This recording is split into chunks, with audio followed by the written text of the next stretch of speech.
area of research. If I've won more than 10 fellowships, the only one is outside memory studies. That is which shows that our scholarship is no longer is not restricted as it is your ability to move outside your own comfort space. When you move outside your comfort space, you will be glad. One of our students here is in Massachusetts Institute in US, the best university. What did he study? Medical history.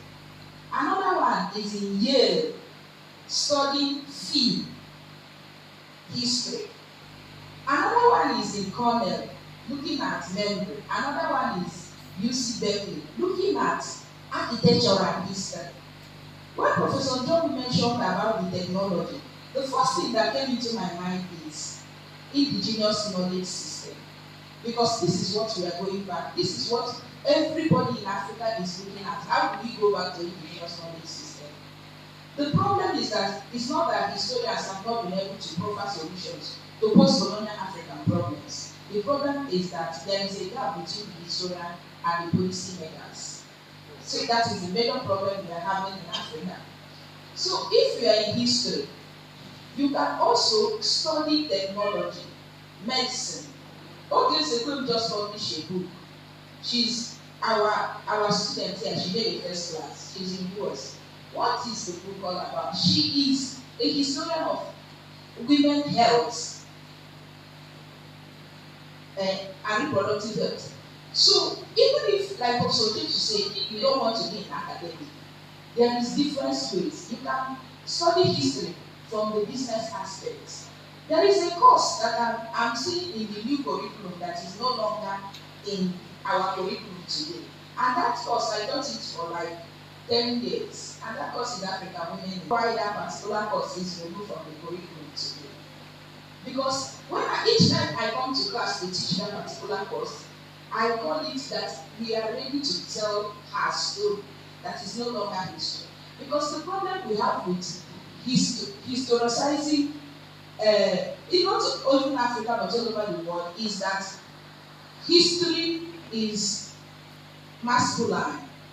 They told the story of history from the masculine perspective, in the sense that the voices of women were in most cases silenced, as voices that also had encroached into what we know in history as a discipline. So the problem we have is that I've tried to mentor female students. One of them, very intelligent, I missed her because she got married. Some of them in history discipline don't see beyond that marriage. Once they are graduating, they're only fixated about marriage. Then the next thing is that after marriage, what happens? Some of them don't go back to what they studied. I lost Chidinma. I published her. I lost Chidinma. She's somebody that you should encourage to be here. But I lost her after she got married. And then that was the end. I didn't have to present a paper, but that was how I lost this particular year. But there are also, I have women Soma is in US pursuing her doctorate. She moved from after she graduated 4-point-something grade year and then got fully funded to study history in US, in one of them. She moved, they didn't offer her PhD, they offered her direct PhD, she didn't move. But they are just little compared to the number of girls we produce daily, who see they don't see any kind of future in study history. But I can assure you that a historian has the world as a field. It depends on how you are able to look closely to get that aspect that fits what you believe in. So the problem again is that we thought that marriage should stop us from moving forward. But marriage should be a stepping stone to what we want. Because actually we want to be a kind of children. And we want to be role models to people around us. also, the choices of partners we make. I've published with one of our students who is also abroad on the problems of female academics. Marriage can be a problem if you marry right. Marriage is a stepping stone to whatever you want to achieve. But in most cases, some women, when they get married, their husbands in most cases, because of our African setting, will not allow them to do what to pursue these careers, and it became a problem. I know some of my colleagues that cannot attend conferences outside Minnesota, not because actually they don't want, but because of what? The issue of marriage. Because we are in a patriarchal society where the voice, the man does it over the woman. So that are some of the challenges I've discovered. But apart from that, the women are making waves in history discipline. Women are winning grants in history discipline. But one secret we don't know is that most of those funding bodies will specifically encourage women to do what? To apply. But the problem is how many are ready to do that little work that will give them these opportunities that are all over. Women are still canvassing that we are still being marginalized. But how many people will take that opportunity? So in this department, we have a mentorship group where we encourage women to do what? To look for further studies outside this. You mustn't end up as a historian, but history as a course will be a launching pad to whatever you want to be in your life. Thank you.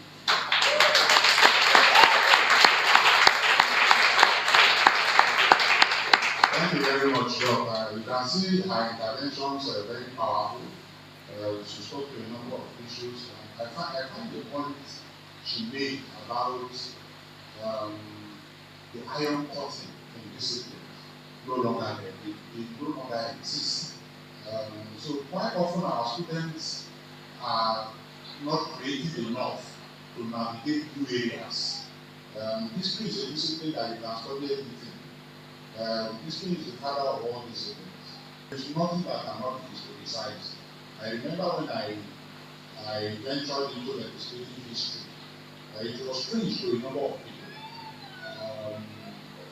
But it was an area that I wanted to learn something about because of the nature of the job I was doing at that point. This will become a reference point for people, even political scientists. Because what I was able to do as a historian in that thesis, the political scientists wouldn't have been able to do it because of my background as a historian. I went to examine a student at the University of Georgia who wrote on football history. We have a number of students who are in a number of viewing centers watching football, Manchester United and so on and so forth. And some of them are history students, and they don't know that they can play around football or sports. One of our students doing very well, and if I mention his name, they call him Seriki Daria. He's a comedian. Seriki Daria finished in our school a few years ago.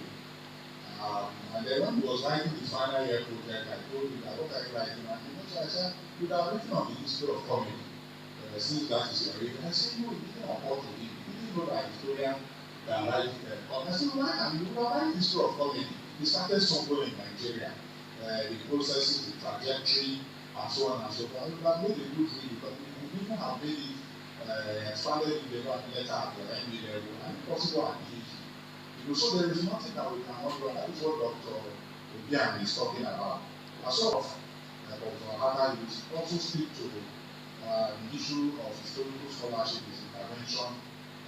Professor Dr. Obiang talked about masculinity in history, whether that point is totally, whether you agree with that point.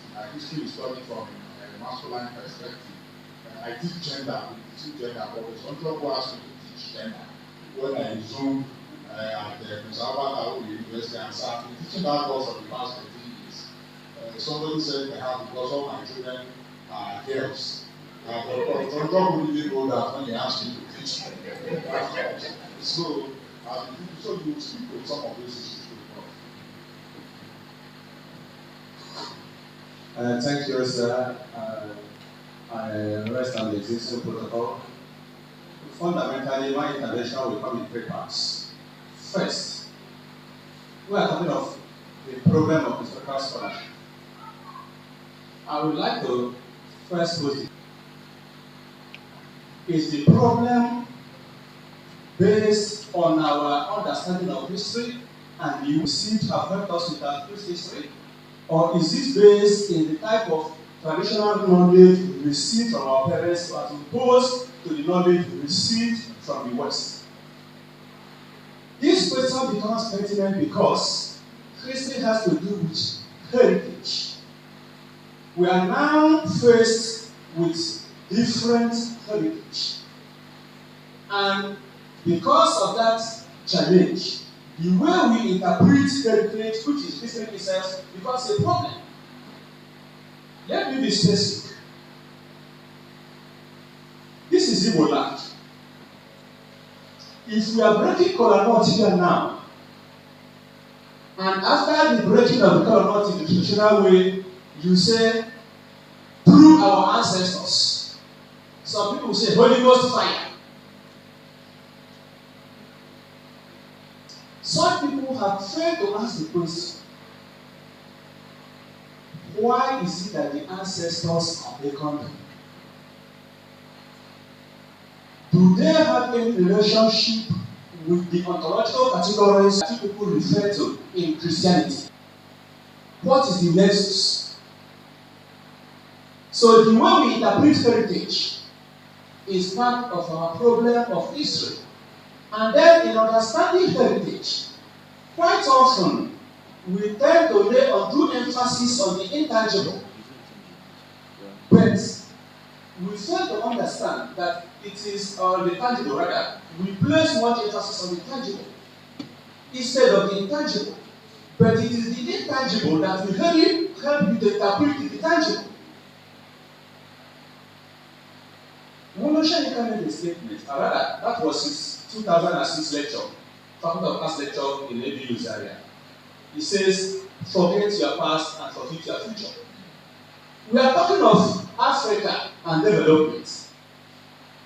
How can history help the development of Africa? Because you pose the question, is the 20th century going to be a century for Africa? Well, personally, I would say no, because we're not getting it right.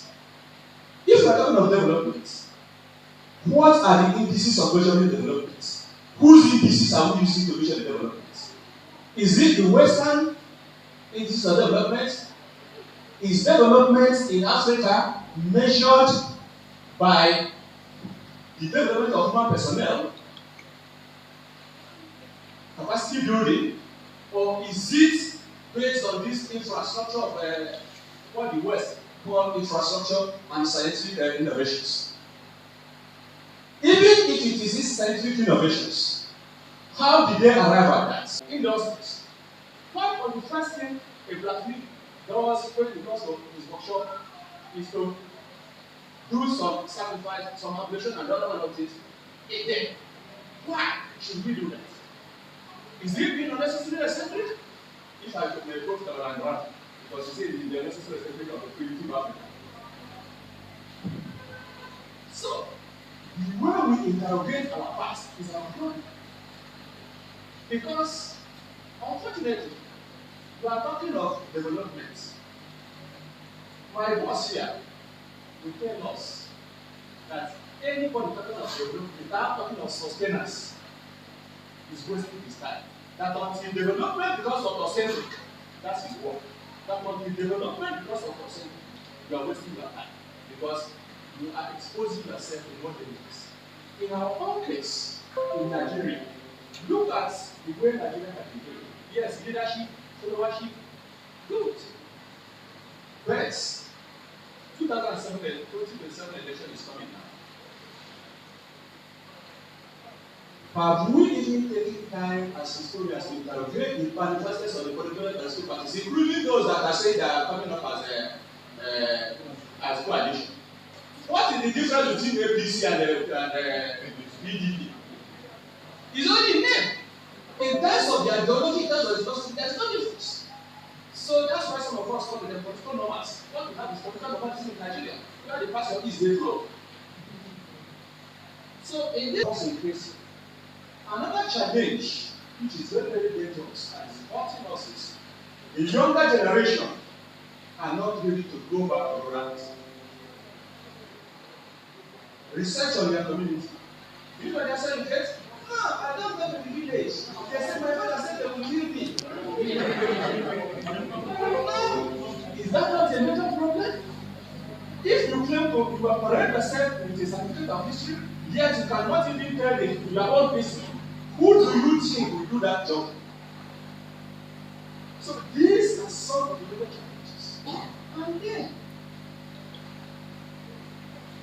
for those of us who are supervisors for students, who supervise programs, sometimes we accept projects that we are not experts in. We accept projects that we are not experts in. And we see that if you accept a project that you are not an expert in, the end result will fail. Let me use myself as an example, and I'm happy Professor Joke is here. When I was an undergraduate, this was my undergraduate project.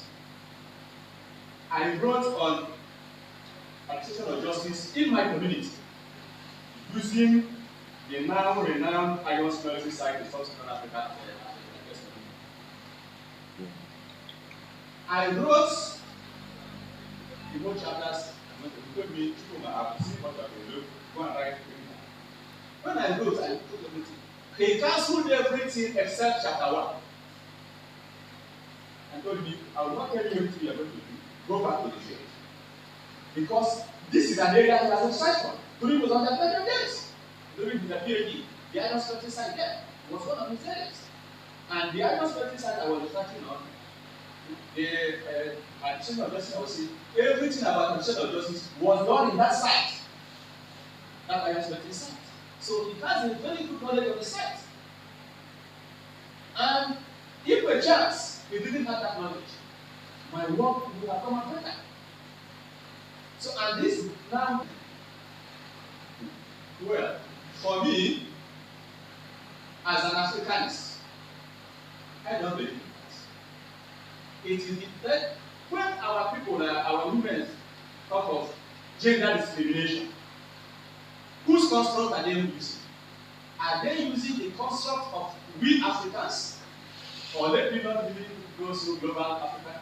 If it is in Igbo land, are we using the Igbo paradigm or what? If you are talking of discrimination, they say in terms of law, if the men make the law, if the women are the receiving end. Who tell them so? I come from a society. Use that as an example. The oldest man of a village is the government. But for him to assume the staff of office, that staff of office must be handed over to her by women, not by men. In any way, Zike, where Apec comes from, nobody can assume the status of the eldest son of the village without the daughter or a son of the daughter playing a prominent role in the transition process. Yeah?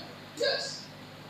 So, this issue of marginalization and this, it now boils down to the issue of how did we understand those traditions, those heritage, and how do we interpret it? If a man will not assume position, except if handed over to be by a woman, what does that speak? So please, my take is that we just made an intervention.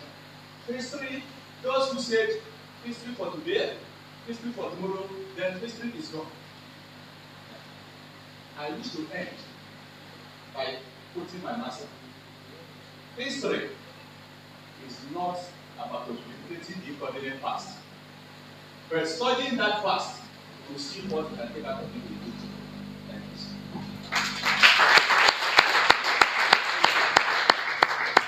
Thank you very much, Prof, for that very powerful intervention We spoke to a number of issues. I find some of them very, very interesting.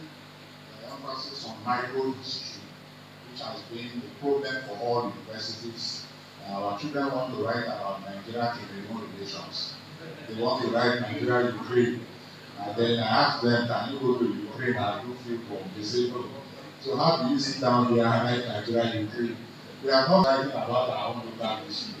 So let us get done with our local history, and then we can go to Nigeria with the United States of America.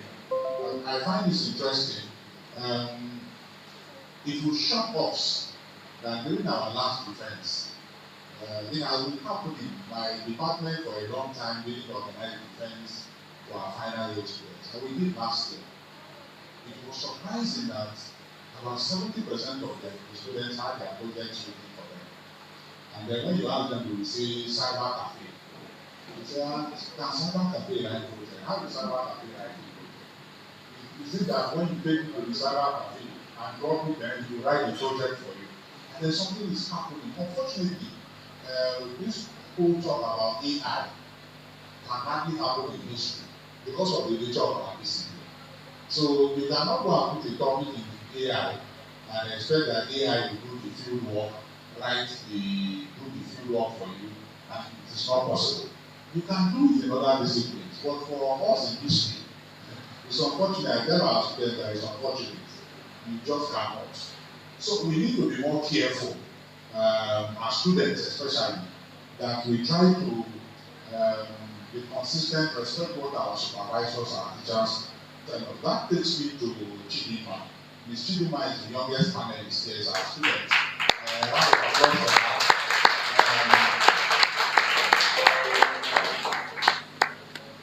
So Chidima is a very young student. She's in 400 level. We are very proud of you.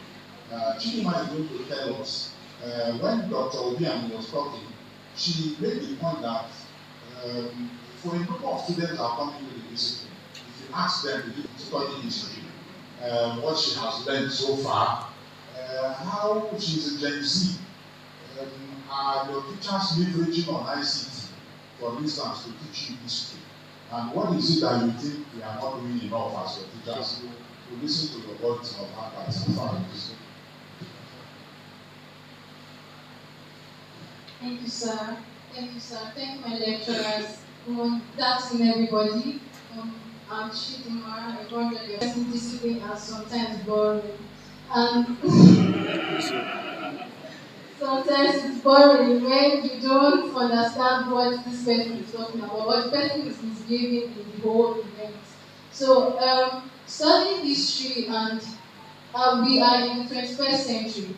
And 21st century is where every sector is advancing in one way or the other, and technology is one thing that has been invented to help us. And so in as much as technology has been invented to help us, it also has disadvantages and advantages. It also has disadvantages and advantages. Technology can help us during the panel, when one of our lecturers was talking, they made mention of history, the technology. And so I want to say that technology is a very, very, it can be very, very, it's broad, very, very broad. And so if you're not very careful, if you're not careful with, if you don't know how to use technology, you may end up getting so used to it that you don't even know the foundation. So history is one discipline that if you don't know it, you don't know it. So history is one discipline that you have to be very, very careful. You have to be very strategic. You have to be very strategic in it. And so history, what I've learned so far in studying history, that I've learned to be able to analyze the past, the present, and be able to know what will happen and foretell the future. So using technology to study history is like if I'm going to ChatGPT, I say, oh ChatGPT, I have a question that my lecturer asked, and so please help me. I'm telling ChatGPT to help streamline key points I'm not saying that ChatGPT take over everything, take over the research. I still have my own responsibility to do. I still have my own my own diligence to still do research. So the one thing that ChatGPT or artificial intelligence is affecting us now is that we tend to rely so much on them that we don't now put in our own work, put in our own diligence to read that book, to go for our field work. You now replace and say, oh ChatGPT, help me and do my project. I'm doing this project, you see, help me and write. You now say ChatGPT, this is chapter one. You write chapter one and you write it. You tell ChatGPT, please help me and write it. You know how research on your own, you know how do your diligence, you read that book, you go into library and say, oh, I need to study more about it. ChatGPT or artificial intelligence is one technology that helps that it should or it's helping us to. It just gives us key points. It just help us streamline. Oh, this is the main thing that you should focus on. Oh, this is what happened. This is what happened in 1929. Oh, this is what happened in 1955. Oh, this and this happened. So depending solely so much on ChatGPT will make your brain will be dull. You will not be sharp. You will not be very, very sharp. So when you do your own diligence, your own work, you put in the responsibility of reading your books, doing your own research, so that you begin to stand out among your peers, you begin to stand out among everybody. So when you say, oh, if I'm saying that I want ChatGPT to help me write my project, I'm just giving my way of failure. Because I'm not saying that ChatGPT is bad. I'm not saying that ChatGPT is not good. ChatGPT is very, very amazing. It's very, very good. Yes, very. But there is a way you are going to use ChatGPT that will now make you so dull. You will not be able to know what you just solely just leave it. I'm saying this because I've been a victim of when anytime I want to do, anytime I'm talking about, anytime they ask me to research on something, I'll just go to ChatGPT. ChatGPT will write everything down, copy everything down, and paste it. I may read it, but I'll not read it very well. Just ChatGPT is very, very accurate. If you finish researching on with ChatGPT, it's not when you read down, you'll notice that this research is prone to research or something. And so that's why ChatGPT has been helpful, but also has its own advantages and disadvantages. One disadvantage that if we don't know how to use our technology very well, it can help us. We now forget the whole basic thing, forget the foundation. And history is a very amazing discipline that if you don't know the basic, you cannot be able to know how to go about what's happening now. You don't know how to go about what is happening now, like present. So if you don't know what happened in the past, you don't know what happened. If you cannot trace back, if you cannot trace back what happened before, you will not be able to know how to deal or what are the things that you should not repeat in certain things. Thank you, sir.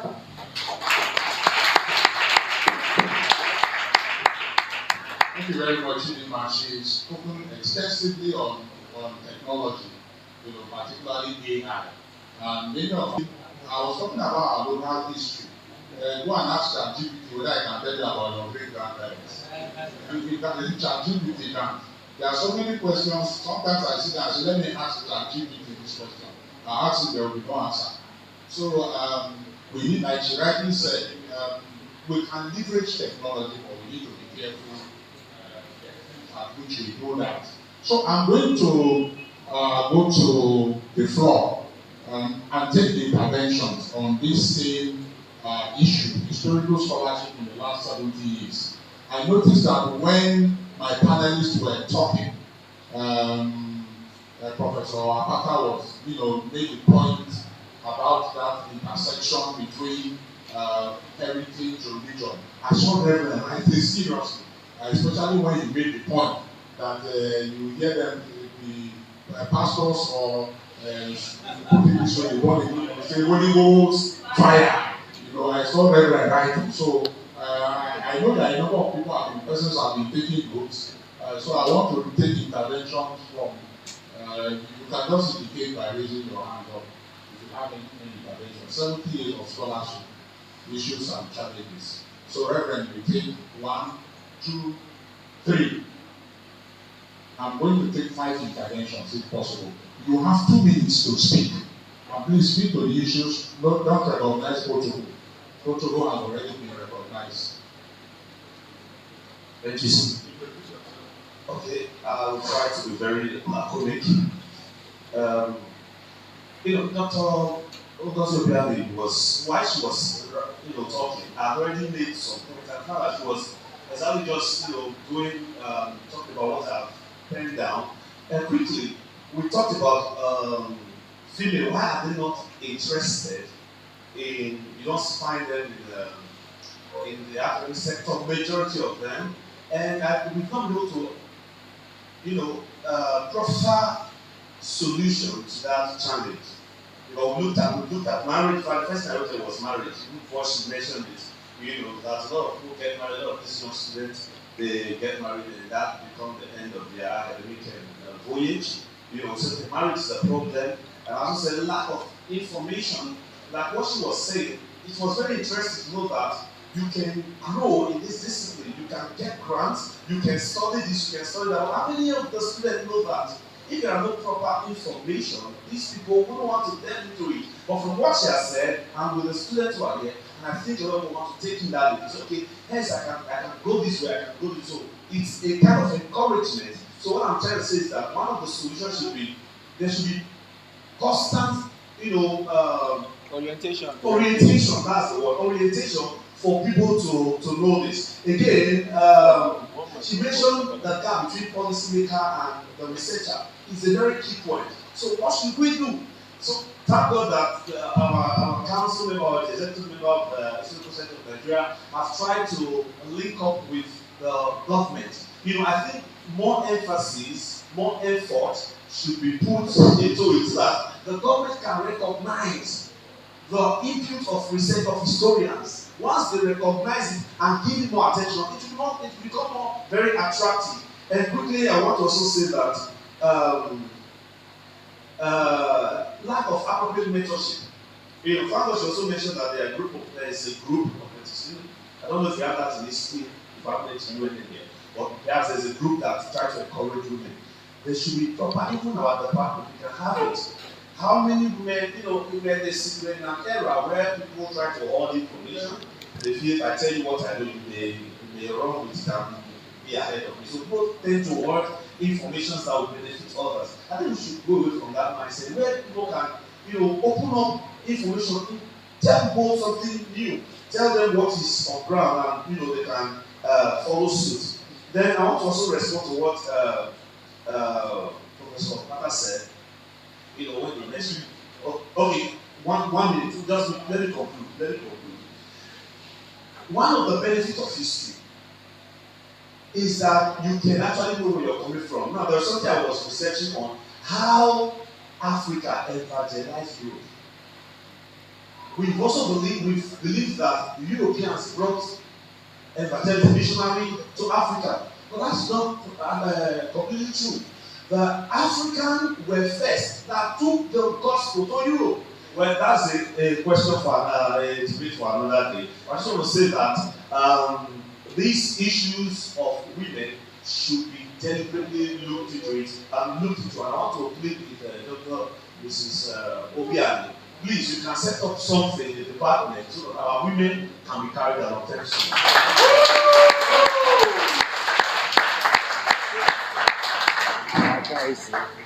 Thank you, Professor Kase. We've been asked not to recognize people, which are ways of the is my name. Since we've been asked not to recognize people, I know I saw Professor Chief, and of course, all can jump here. So my observations are, apart from the groundwork of Nigerian history, about Ikiru, we need to ask ourselves questions, especially the attachment of acronyms to history, such as diplomatic studies, strategic studies, international studies, war studies, and whatever have you. why are we still using Western theories in solving African problems? We have Chicago Manual 5, American Psychology Association, and what have you. So my thinking is that apart from the quest to resurrect history, historians are to me to be the people who are even destroying history. We as sex professors for history, we serve as external examiners for postgraduates and then at the same time we are also complaining.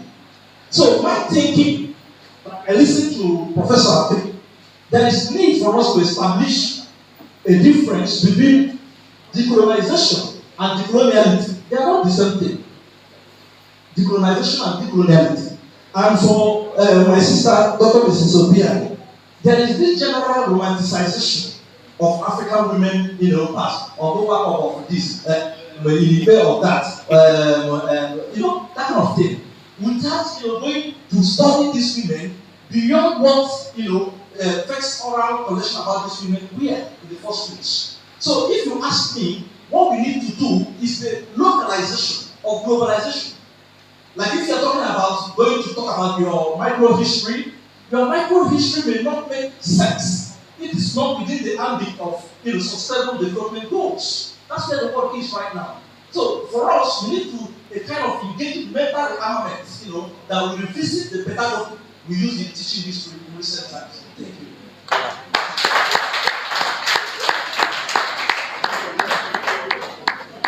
There are a number of questions.